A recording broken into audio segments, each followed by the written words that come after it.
हे नमस्कार दोस्तों, मेरा नाम है शिवांशु तिवारी और आप लोग देख रहे हैं techcomparo.com।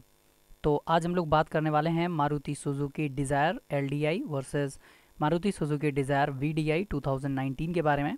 हम लोग बात करेंगे इसके प्राइस डिटेल्स, इसके सारे स्पेसिफिकेशंस एंड फीचर डिटेल्स में आपको क्या डिफरेंसेस मिलते हैं, इसके अलावा कलर्स में आपको क्या डिफरेंस मिलते हैं, इसमें आपको 1 लाख रुपए अगर ज़्यादा देने पड़ते हैं वीडीआई मॉडल के लिए तो क्यों देने पड़ते हैं, उसके बदले में आपको क्या नए फीचर्स या ज़्यादा फीचर्स मिलते हैं, उन सारी चीज़ों के बारे में हम लोग इस पूरे वीडियो में देखेंगे। तो इस वीडियो को लास्ट तक देखिए सारी जानकारी के लिए। और अगर आप लोगों ने अभी तक इस चैनल को सब्सक्राइब नहीं किया है तो सब्सक्राइब करके उस बेल आइकन को ज़रूर दबाइए ताकि मैं जब भी नए वीडियोस डालूं तब तक डायरेक्ट नोटिफिकेशंस पहुंच जाए। तो सबसे पहले बात करते हैं इसके ऑन रोड प्राइस में आपको क्या डिफरेंसेस देखने को मिलते हैं उसके बारे में। यहाँ पे मारुति सुजुकी डिज़ायर एलडीआई की जो ऑन रोड प्राइस है, यानी कि इसका ये डीजल बेस मॉडल है, इसकी जो ऑन रोड प्राइस है वो है 7,62,000 रुपये, यानी कि 7,62,000 रुपीज़। वहीं पे बात करते हैं मारुति सुजुकी डिज़ायर वीडीआई की, तो इसकी जो ऑन रोड प्राइस है वो है 8,60,000 रुपये, यानी 8,60,000 रुपीज़। तो ये दोनों डीजल मॉडल हैं। और अभी हम लोग पिछली 3 वीडियोस में जो बात कर रहे थे वो पेट्रोल मॉडल्स थी। अभी हम लोग बात करने वाले हैं डीजल मॉडल में आपको क्या डिफरेंसेस एंड सिमिलरिटीज़ मिलती हैं। तो अब बात करते हैं इसके सेफ्टी फीचर के बारे में। यहाँ पे 2 एयरबैग्स आपको दोनों ही गाड़ियों में मिलती हैं। अभी हम लोग बात करेंगे कॉमन फीचर्स के बारे में। तो यहाँ पे आपको 2 एयरबैग्स मिलती हैं और दोनों ही गाड़ियों में। इसके अलावा चाइल्ड सीट एंकर पॉइंट्स मिलते हैं और सीट बेल्ट वार्निंग, ये दोनों ही गाड़ियों में कॉमन है।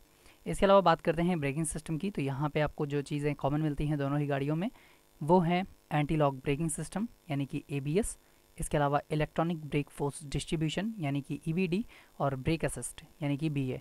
तो इस वीडियो को लास्ट में हम लोग कंक्लूजन की बात करेंगे और आपको पता चल जाएगा कि आपको कौन सी गाड़ी लेनी चाहिए, क्योंकि यहाँ पे आपको लगभग 1 लाख रुपए का अंतर देखने को मिलता है इसके प्राइस में। तो हम लोग ज़रूर बात करेंगे कि 1 लाख के बदले आपको यहाँ पे क्या क्या फ़ीचर्स ज़्यादा मिलते हैं। तो यहाँ पे आपको लॉक्स में कॉमन चीज़ें मिलती हैं, इंजन इमोबिलाइज़र और चाइल्ड सेफ्टी लॉक। तो यहाँ पे आपको ये दोनों चीज़ें ज़्यादा मिलती हैं, सॉरी यहाँ पे आपको कॉमन मिलती हैं दोनों ही गाड़ियों में। इसके अलावा अब बात करते हैं डिफरेंसेस की। तो यहाँ पे आपको जो VDI मॉडल में मिलता है ज़्यादा वो है रिमोट कंट्रोल्ड सेंट्रल लॉकिंग, जो कि आपको LDI में नहीं मिलता है। अब बात करते हैं इसके कंफर्ट सेक्शन के बारे में। यहाँ पे आपको क्या चीज़ें मिलती हैं। तो यहाँ पे आपको दोनों ही गाड़ियों में जो चीज़ कॉमन मिलती है वो है मैनुअल AC। इन दोनों ही गाड़ियों में आपको मैनुअल एयर कंडीशनर मिलेगा। इसके अलावा टिल्ट स्टीयरिंग एडजस्टमेंट यहाँ पे आपको दोनों ही गाड़ियों में मिलता है। यहाँ पे आपको हेडलाइट ऑफ एंड इग्निशन की ऑफ रिमाइंडर और इसी के साथ आपको हीटर भी अवेलेबल है दोनों ही गाड़ियों में। डिफरेंसेस की बात करें तो यहाँ पे आपको VDI मॉडल में, डिज़ायर के VDI मॉडल में आपको मिलती है रियर AC यानी रियर AC वेंट्स, और इसके अलावा यहाँ पे आपको मिलता है vanity mirrors on sun visors for driver and co-driver, यानी आगे की तरफ आपको vanity mirrors on sun visors मिलते हैं। अब हम लोग बात करते हैं इसके सीट्स में आपको क्या डिफरेंसेस एंड सिमिलरिटीज़ मिलती हैं उसके बारे में। तो सबसे पहले बात करते हैं इसके कॉमन फीचर्स के बारे में। इसके सीट्स में आपको दोनों ही वेरिएंट में क्या कॉमन मिलता है। दोनों ही में आपको फैब्रिक सीट अपहोल्स्ट्री मिल जाएगी। इसके अलावा manual front passenger seat adjustment यहाँ पे आपको दोनों ही गाड़ियों में मिलती है। और डुअल टोन का इंटीरियर्स यहाँ पे आपको दोनों ही गाड़ियों में यानी LDI एंड VDI में देखने को मिलता है। नेक्स्ट वीडियो हम लोग बात करेंगे कि VDI और ZDI में आपको क्या डिफरेंस एंड सिमिलरिटीज़ मिलती हैं। इसके अलावा हम लोग बेस मॉडल और टॉप मॉडल में भी बात करेंगे कि आपको क्या डिफरेंसेस एंड सिमिलरिटीज़ मिलती हैं। अब बात करते हैं सीट्स में ही आपको क्या डिफरेंसेस मिलते हैं। यहाँ पे आपको VDI में आपको manual with height adjustment driver seat adjustment मिलता है, यानी कि जो कि आपको LDI में नहीं मिलता है। VDI में आपको हाइट एडजस्टमेंट मिलता है, हाइट एडजस्टमेंट जो कि आपको LDI में नहीं मिलता है। वहीं पे LDI की बात करें तो यहाँ पे आपको केवल मैनुअल ड्राइवर सीट एडजस्टमेंट ही मिलेगा। अब बात करते हैं इसके नेक्स्ट सेक्शन के बारे में।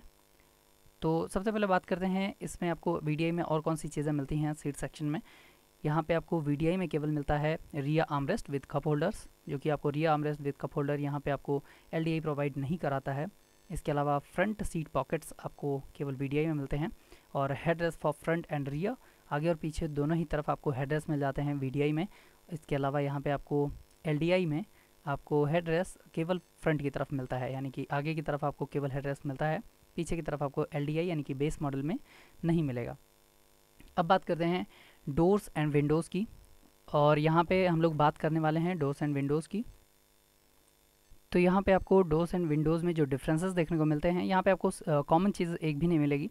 यहाँ पे आपको VDI में power Windows for front end rear यानी आगे और पीछे की तरफ आपको पावर विंडोज़ मिलती हैं, जो कि आपको LDI में नहीं मिलती है। इसके अलावा one touch down for driver यानी ड्राइवर के लिए आपको वन टच डाउन मिलता है। वहीं पे इलेक्ट्रिकली एडजस्टेबल ORVM यानी आउटसाइड रियर व्यू मिरर, ये आपको इलेक्ट्रिकली एडजस्टेबल मिलेगा, जबकि यहाँ पे आपको मैनुअली एडजस्टेबल ORVM मिलता है LDI में। इसके अलावा टर्न इंडिकेटर्स ऑन ORVM मिलता है, जो कि VDI में ही आपको मिलता है। ये चीज़ आपको LDI में नहीं मिलेगी। अब बात करते हैं इसके एक्सटीरियर सेक्शन के बारे में। यहाँ पे आपको जो कॉमन चीज़ें हैं वो है roof mounted antenna and body coloured bumpers. ये चीज़ें आपको दोनों ही गाड़ियों में कॉमन मिलती हैं।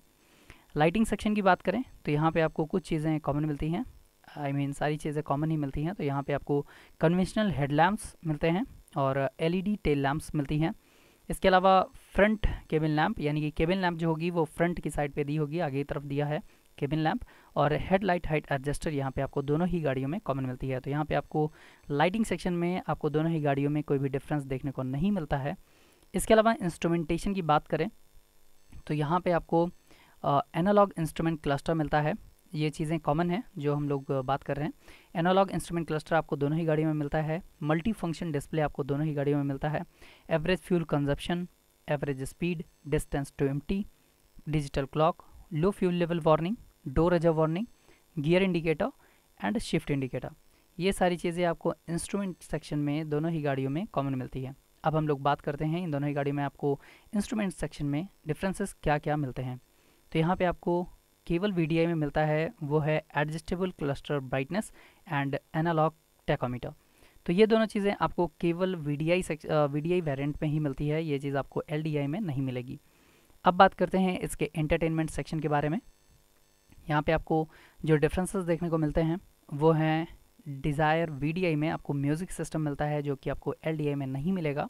इसके अलावा हेड यूनिट साइज 2 दिन और डिजिटल डिस्प्ले दी गई है, 4 स्पीकर दिए गए हैं, USB ऑक्स ब्लूटूथ कॉम्पैटिबिलिटी दी गई है, ब्लूटूथ सपोर्ट करेगा फ़ोन एंड ऑडियो स्ट्रीमिंग को। इसके अलावा MP3 playback, CD player, FM radio, steering mounted controls, ये सारी चीज़ें आपको एंटरटेनमेंट सेक्शन में केवल VDI में मिलती हैं। LDI में आपको एंटरटेनमेंट के नाम पर कुछ भी नहीं मिलता है।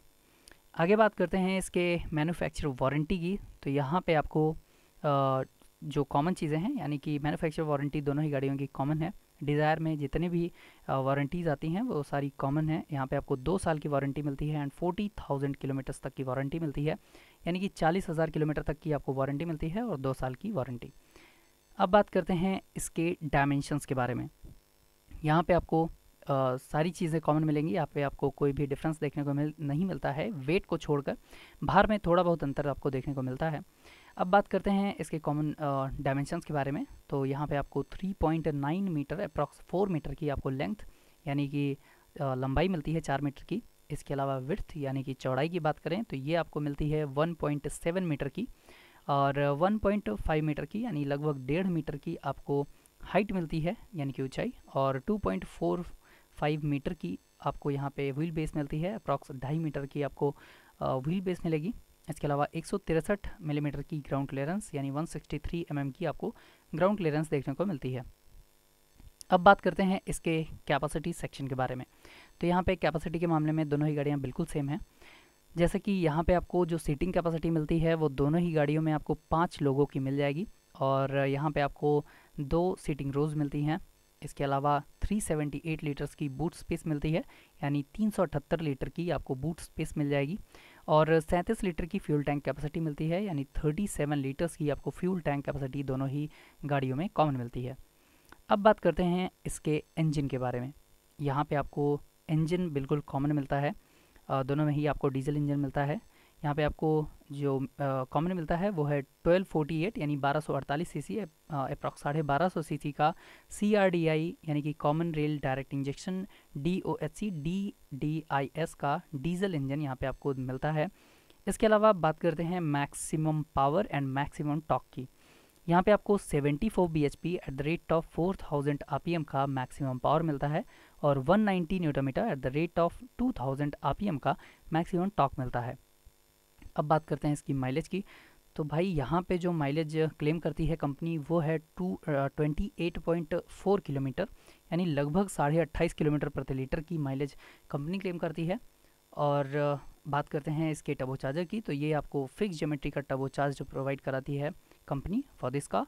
और ये सारी चीज़ें कॉमन है, दोनों ही गाड़ियों में आपको सेम मिलती हैं। इसके अलावा ट्रांसमिशन सिस्टम की बात करें तो यहाँ पे आपको 5 स्पीड मैनुअल गियर्स मिलते हैं, यानी कि यहाँ पे आपको 5 गियर्स देखने को मिलते हैं।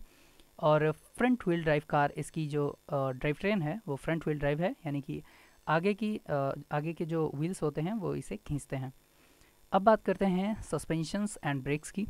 तो यहाँ पे जो कॉमन फीचर्स हैं वो हैं सस्पेंशन फ्रंट, यानी कि अगला सस्पेंशन जो है वो दोनों ही गाड़ियों में आपको मैकफर्सन स्टड का मिलता है। वहीं पे बात करते हैं रियर सस्पेंशन, यानी कि पीछे की तरफ वाले सस्पेंशन की, यहाँ पे आपको टॉर्जन बीम का रियर सस्पेंशन मिलता है। अब बात करते हैं इसके ब्रेक्स की। यहाँ पे आपको जो फ्रंट ब्रेक यानी अगली ब्रेक्स हैं वो आपको डिस्क देखने को मिलती हैं, डिस्क ब्रेक्स। और वहीं पे रियर ब्रेक्स की बात करें तो ये आपको ड्रम ब्रेक्स देखने को मिलती हैं दोनों ही गाड़ियों में। इसके अलावा दोनों ही गाड़ियों में आपको 4.8 मीटर की मिनिमम टर्निंग रेडियस मिलती है, यानी कि दोनों ही गाड़ियों में आपको डायमेंशंस के बारे में या फिर कहें किसी और फीचर्स के बारे में ज़्यादा डिफरेंसेस देखने को नहीं मिलते हैं। जो भी आपको एक्स्ट्रा चीज़ें मिलती हैं वो केवल आपको फीचर्स में मिलती हैं इंटरनली। बाहर से देखने पे आप नहीं जान पाएंगे कि कौन सी VDI है और कौन सी LDI। तो यहाँ पे पावर विंडोज़ आपको यहाँ पे आपको इलेक्ट्रिक स्टीयरिंग मिलती है, पावर असिस्टेड इलेक्ट्रिक स्टीयरिंग की बात करें तो पावर असिस्टेड इलेक्ट्रिक स्टीयरिंग देखने को मिलती है। अब बात करते हैं व्हील्स एंड टायर्स की। तो यहाँ पे आपको जो कॉमन फीचर मिलता है, यानी कि जो कॉमन चीज़ें मिलती हैं वो है इसके स्टील रिम्स, यानी कि दोनों ही गाड़ियों में आपको स्टील रिम्स ही देखने को मिलते हैं। इसके अलावा टायर साइज़ की बात करें तो यहाँ पे आपको 165/80 R14 का फ्रंट और रियर दोनों ही साइड पे आपको दोनों ही गाड़ियों में कॉमन टायर साइज़ मिलता है। तो यहाँ पे आपको व्हील्स जो हैं 14 इंच के व्हील्स मिलते हैं दोनों ही गाड़ियों में। इसके अलावा कलर अवेलेबिलिटी की बात करें तो यहाँ पे आपको जो कलर अवेलेबिलिटी है वो 6 कलर्स में आपको मिलती है, सारी गाड़ियों की तरह, सारे डिज़ायर्स की तरह। यहाँ पे आपको ब्लू और grey, red, brown, silver and white जैसे 6 कलर ऑप्शंस मिलते हैं। अब बात करते हैं इसके कंक्लूजन की।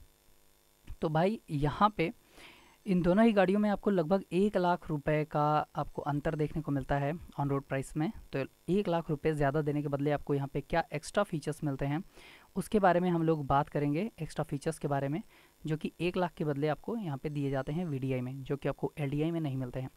तो जो यहाँ पे सबसे पहला अंतर है वो है रिमोट कंट्रोल्ड सेंट्रल लॉकिंग का। तो ये चीज़ आपको VDI में मिलेगी, LDI में सेंट्रल लॉकिंग रिमोट कंट्रोल नहीं मिलती है। इसके अलावा रियर AC वेंट्स, यानी पीछे की तरफ आपको AC वेंट्स जो हैं वो केवल VDI में ही देखने को मिलते हैं, ये चीज़ आपको LDI में नहीं मिलेगी। इसके अलावा ड्राइवर सीट हाइट एडजस्टमेंट, ये चीज़ आपको केवल VDI में मिलती है। LDI में आपको मैनुअल सीट एडजस्टमेंट मिल जाएगी, लेकिन हाइट एडजस्टमेंट आपको LDI में नहीं मिलती है। इसके अलावा power Windows for front end rear, यानी कि यहाँ पे आपको पावर विंडोज़ आगे और पीछे दोनों ही तरफ आपको चारों गेट्स पे पावर विंडोज़ मिल जाती हैं VDI के, जो कि आपको LDI में नहीं मिलती है। इसके अलावा इलेक्ट्रिकली एडजस्टेबल ORVM, यानी कि जो कि आपको ORVM LDI प्रोवाइड कराती है उसमें आपको मैनुअली एडजस्टेबल ORVMs मिलते हैं, जबकि आपको VDI में इलेक्ट्रिकली एडजस्टेबल ORVM मिलते हैं। इसके अलावा टर्न इंडिकेटर्स ऑन ORVM केवल VDI में ही मिलता है, ये चीज़ आपको LDI में नहीं मिलेगी। इसके अलावा एडजस्टेबल क्लस्टर ब्राइटनेस, ये चीज़ आपको VDI में मिलती है, LDI में नहीं।